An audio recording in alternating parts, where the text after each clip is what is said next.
নমস্কার, আমি Mir. B news Bangla নেটওয়ার্কের সমস্ত দর্শকদের আমার তরফ থেকে অনেক অনেক প্রীতি আর শুভেচ্ছা। খুব ভালো থাকবেন।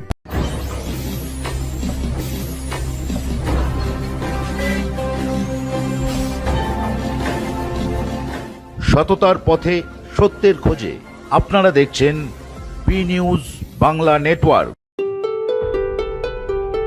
আমাদের চ্যানেলের আরো আপডেট পেতে আজই চ্যানেলটিকে সাবস্ক্রাইব করুন, সাথে থাকুন, পাশে থাকুন।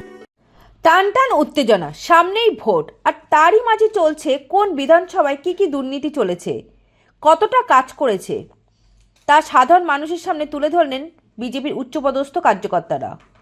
কলকাতা উত্তর শহরতলি জেলার জেলা সভাপতি চণ্ডীচরণ রায়, প্রদেশের অন্যতম স্পোকপারসন কেয়া ঘোষ, শিলভদ্র দত্তর উপস্থিতিতে খড়দহ বিধানসভা, পানিহাটি বিধানসভা, উত্তর দমদম বিধানসভা, রাজারহাট, গোপালপুর বিধানসভা এই চারটি বিধানসভার চার্জশিট পেশ করলেন।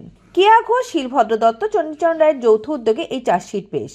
সাধারণ মানুষকে চোখে আঙুল দিয়ে দেখানোর একটাই পথ, তারা এতদিন যে ধোঁয়াশার মধ্যে ছিল তা বলাই যায়। এই চার্জশিট প্রসঙ্গ নিয়ে কি বললেন তা দেখাবো আপনাদের। দেখুন, আমরা কয়েকদিন আগে আমাদের রাজ্যে এসেছিলেন আমাদের দেশের সবার প্রিয় বিশ্ববরেণ্য নেতা মাননীয় প্রধানমন্ত্রী নরেন্দ্র মোদীজি। তিনি একটা রুট ম্যাপ বলেছেন।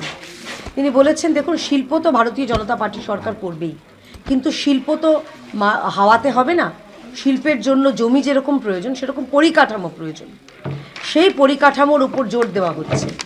তিনি প্রতিটা হুগলিতে তিনি যখন সভা করলেন, তিনি হুগলির প্রতিটা বিধানসভা ধরে ধরে বলেছেন বিধানসভা ওয়াইজ বিভিন্ন জায়গায় সেখানকার যে স্থানীয় যে শিল্প রয়েছে, স্থানীয় কুটির শিল্প রয়েছে, সেগুলোর উপর গুরুত্ব দেওয়া হবে।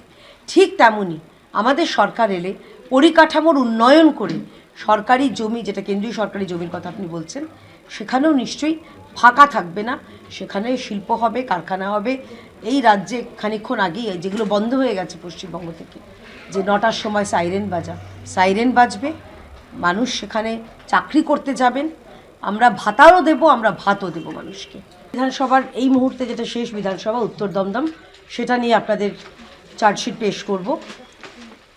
যিনি এখানকার বিধায়ক তথা রাজ্যের মন্ত্রী, তিনি বাজেট পেশ করেছেন যেরকমভাবে ফাঁকা আশ্বাস, ফাঁপা বুলি দিয়ে বাজেট পেশ করেছেন চন্দ্রিমা ভট্টাচার্য, ঠিক তেমনইভাবে ফাঁকা আশ্বাস, মিথ্যের বুলি দিয়ে তিনি উত্তর দমদমের মানুষদের ভুল বুঝিয়ে তাদের কোনো রকম পরিষেবা দেননি।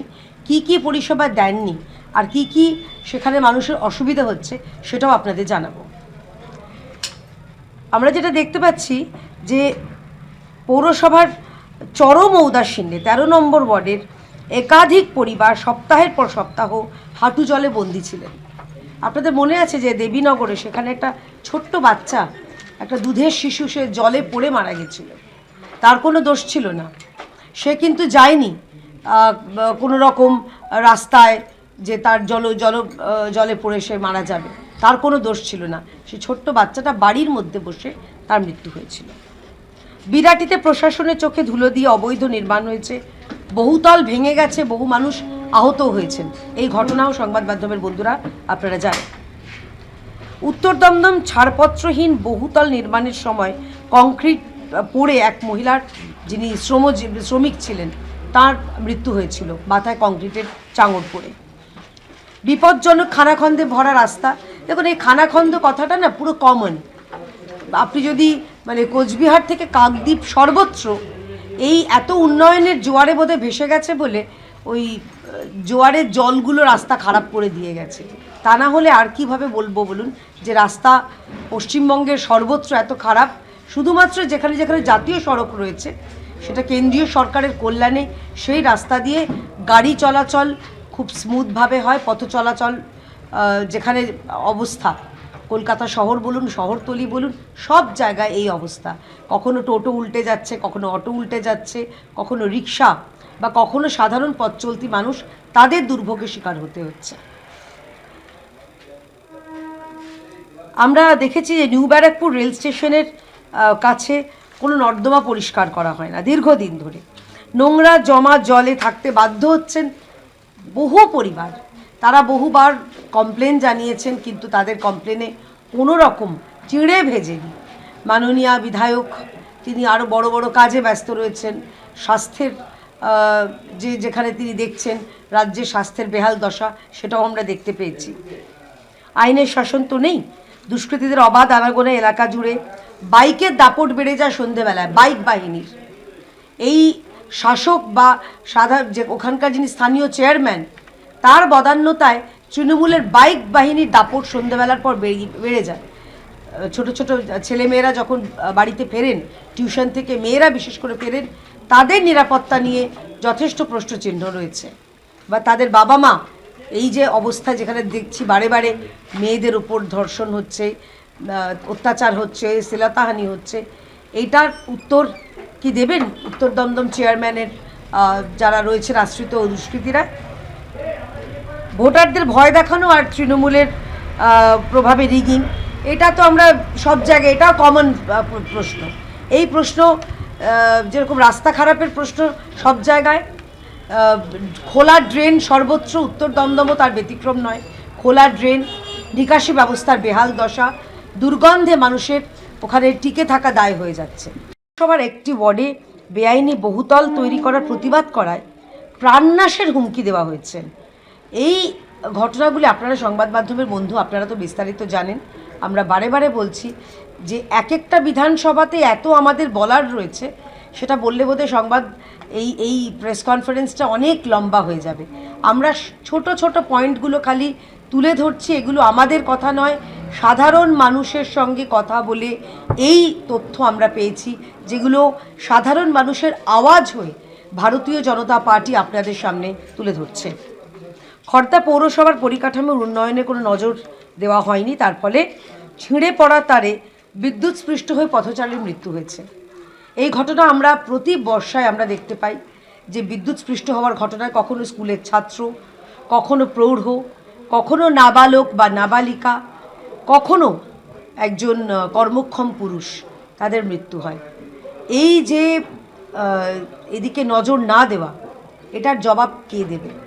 একজন তারা খালি কাঁদছেন কোন বিএলও, নিশ্চয়ই প্রতিটা মৃত্যু দুঃখের, কিন্তু এই যে এই পথচারীর যে মৃত্যু হয়েছে, তার জন্যে কি যারা নিজেদের মা মাটি মানুষের সরকার বলেন, তাদের কি মন কাঁদে না? খড়দা লেভেল ক্রসিংয়ের রোজ জীবনের ঝুঁকি নিয়ে চলছে পারাপার। প্রতিশ্রুতি দিয়েও কিন্তু রেল লাইনের ওপর দিয়ে ফ্লাইওভারের কোনো কাজ এখনও পর্যন্ত শুরু করা হয়নি। এছাড়া আমি জল নিকাশির কথা খানিকক্ষণ আগেই বললাম।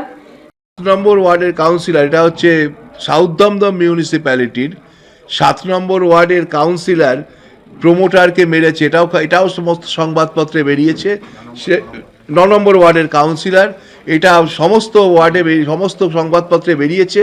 কাউন্সিলরকে খুঁজে পাওয়া যাচ্ছে না বলে প্রশাসন বলছেন, কিন্তু আমরা অবাক হয়ে দেখছি সে কাউন্সিলর ঘুরে বেড়াচ্ছেন। SIR এর সময়ও বিভিন্ন জায়গায় গিয়ে ঘুরছেন, মানুষের কাছে যাচ্ছেন, কিন্তু পুলিশ খুঁজে পাচ্ছে না।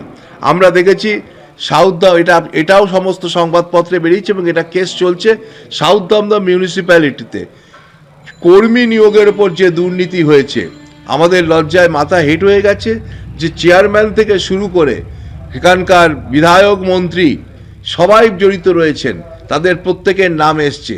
আমরা অবাক হয়ে দেখেছি এই সাউথ দমদম মিউনিসিপ্যালিটি এই অঞ্চলগুলোতেও, যেটা রাজারহাট গোপালপুর বিধানসভা কেন্দ্রের মধ্যে পড়ে, সেখানকার যে দুর্নীতি হয়েছে, যে অবস্থাগুলো হয়েছে, সেগুলো নিয়েও আমরা এলাকার মানুষের কাছ থেকে অনেক ক্ষোভ পেয়েছি। এছাড়াও রাজারহাটের আইন শৃঙ্খলার অবস্থা এমন একটা জায়গায় দাঁড়িয়েছে যে রিসর্টের মধ্যে যুবতীকে নিয়ে গিয়ে মাদক খাইয়ে ধর্ষণ করা হচ্ছে, তার কোনো মেয়েদের কোনো সুরক্ষা নেই রাজারহাট গোপালপুরের বিস্তীর্ণ অঞ্চলে। আমরা রাজারহাট গোপালপুর একটা এত ধনী ব্যক্তিদের জায়গা, এত বড় মিউনিসিপ্যালিটি, মানে বিধাননগর কর্পোরেশনের, কিন্তু সাফাইয়ের কোনো কাজ হয় না, সাফাই কিছু হয় না, নোংরায় ভরে গেছে এলাকা। এছাড়াও নিয়োগ দুর্নীতি নিয়ে বিধায়ক অদিতি মুন্সির স্বামী দেবরাজ চক্রবর্তীর বাড়িতে CBI হানা দিয়েছে।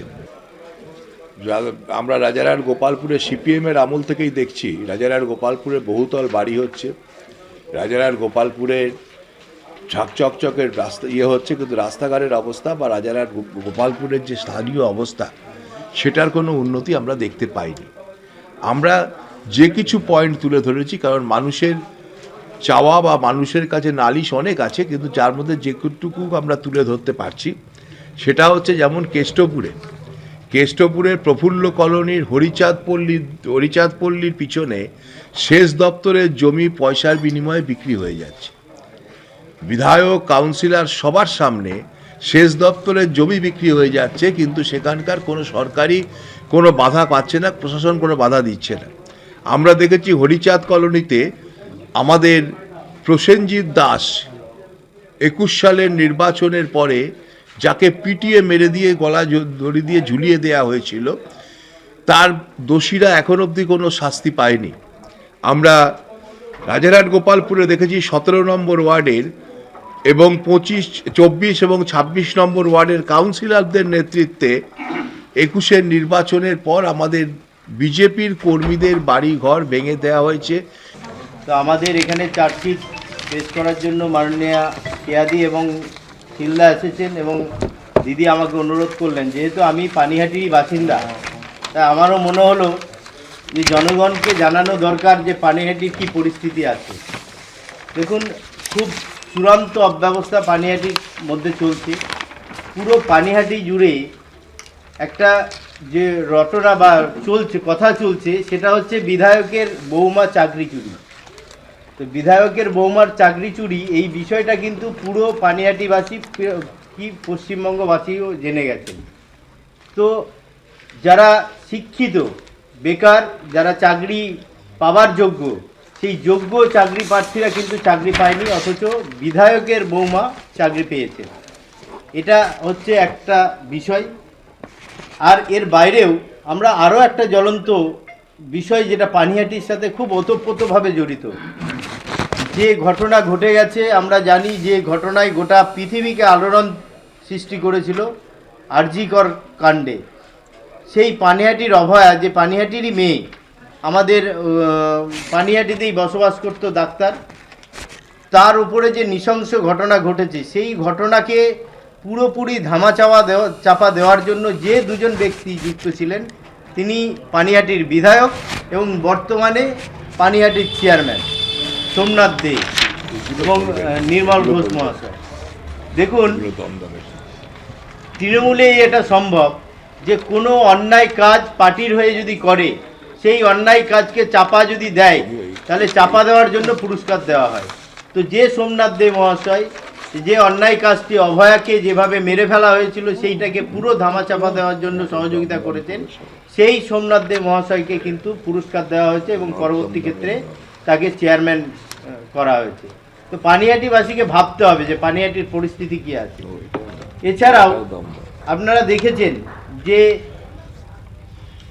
7, 9, 11, 17, 22, 26, 29, 32 এই যে ওয়ার্ডগুলো আছে, এই ওয়ার্ডগুলো এতটাই পরিস্থিতি খারাপ, সেই পুরো রাস্তার যে পরিস্থিতি, যে রাস্তার ভাঙা অবস্থায় আছে, মানুষ 6 নম্বর ওয়ার্ডেও আছে, সেই রাস্তা যে ভাঙা আছে, সেই রাস্তাগুলো কিন্তু পৌরসভা এখনও পর্যন্ত, আগে আমরা দেখেছি যে পুজোর সময় একটা নমনম করে করার চেষ্টা করত, এবছর কিন্তু সেটাও হয়নি, কারণ দেউলিয়া হচ্ছে পৌরসভা, সেই পৌরসভার আর্থিক পরিস্থিতি নেই যে রাস্তাগুলোকে ঠিক করবে। তো সেই জায়গাতে পানিহাটিতেও এইভাবে রাস্তার একটা পুরো ভাঙা অবস্থায় মানুষ ভোগ করছে। 1979 সালে প্রতিষ্ঠিত পানিহাটি প্রগতিশীল আদর্শ স্কুল আজ পুরোপুরি বন্ধ হয়ে গেছে এবং আগামী প্রজন্মের যে ভবিষ্যৎ, তাও অন্ধকারে চলে গেছে। পানিহাটিতে বহু সরকারি প্রাইমারি স্কুলগুলো আছে, যেমন ইউপি স্কুল পানিহাটির 6 নম্বর ওয়ার্ডে আছে, এটাকে কমিউনিটি হল করে দেওয়া হয়েছে, রোজগারের একটা জায়গা তৈরি করে দেওয়া হয়েছে। শিক্ষাকে বিক্রি করে দিয়ে সেখান থেকে পৌরসভা একটা রোজগার করবে, সেই রোজগারের জায়গা তৈরি করা হয়েছে। এভাবেই যে সরকারি বহু ওয়ার্ডে যে প্রাইমারি স্কুলগুলো আছে, সরকারি প্রাইমারি স্কুলগুলো, সেগুলোতে যে শিক্ষার মান এতটাই নেমে গেছে, সেখানে কিন্তু স্কুলে ছাত্র যেতেও ভয় করছে, তার মা বাবা পাঠাতে ভয় করছে। তো তার শিক্ষার মানকেও যাতে উন্নত করা হয়, সেটাও আমাদের একটা দাবি রাখছি। পুরো পানিহাটি জুড়ে যে একটা পরিস্থিতি তৈরি হয়ে আছে, মানুষ পরিষেবা পাচ্ছে না, মানুষের রাস্তাঘাটের যে অচল অবস্থা, রাস্তা তৈরি হচ্ছে না, দোকানদারদের অধিক পরিমাণে টাকা দিতে হচ্ছে ট্রেড লাইসেন্সের জন্য। ইভেন আপনারা এটাও জেনে রাখুন যে পানিহাটি পৌরসভা এত বছরের একটা পৌরসভা, এই পুরাতন পৌরসভাগুলোর মধ্যে একটা পুরাতন পৌরসভা পানিহাটি পৌরসভা, রামনাথ বাবু যেটাকে করে গেছিলেন, সেই ঐতিহ্যশালী পৌরসভা এখন মানুষকে, জনগণ, পানিহাটির নাগরিককে পায়খানা পরিষ্কার করার জন্য সুবিধা দিতে পারে না। আপনারা দেখছেন সোমা দেবনাথের রিপোর্ট, বি নিউজ বাংলা নেটওয়ার্ক।